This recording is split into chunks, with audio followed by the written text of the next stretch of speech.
জিনিস তোমাকে ধোকায় ফেলে দিল ওই মহান আল্লাহ রাব্বুল আলামিনের ইবাদত থেকে, গোলামি করা থেকে। কি সুন্দর করে বানালাম। আমার ভাইরা, আমার নিজের জীবনের এক দৃষ্টান্ত আমি প্রায় বলি লোকদেরকে। ছোটবেলায় মাদ্রাসা থেকে বাড়ি ফিরতেছি, তখন গয়নার নৌকা, লঞ্চ নাই, নৌকা। সেই নৌকা বিরাট লম্বা নৌকা, 4-5 জনে দাঁড় বায়, বড় বড় লম্বা লম্বা দাঁড়, ছিপ নৌকা, খুব লম্বা নৌকা। এই নৌকাগুলি প্যাসেঞ্জার বহন করে। স্টেশন আসতে পরে ঢোল পিঠায়, মানুষ এসে ওঠে। রাতের বেলায় চলতে হয়, রাতেই এগুলো চলতো বেশি, আজকাল এগুলি আর নাই। সেই নৌকার মাঝখানে থাকতো বাঁশ পোতা, 2 দিকে মানুষ শোবে, নৌকার 2 দিকে মাথা দিয়ে, একদিকে পা দিয়ে শোবে।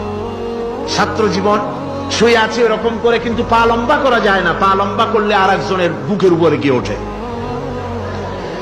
এভাবে করে পা কতক্ষণ গোটো করে রাখা যায়? কিছুক্ষণ পর মনে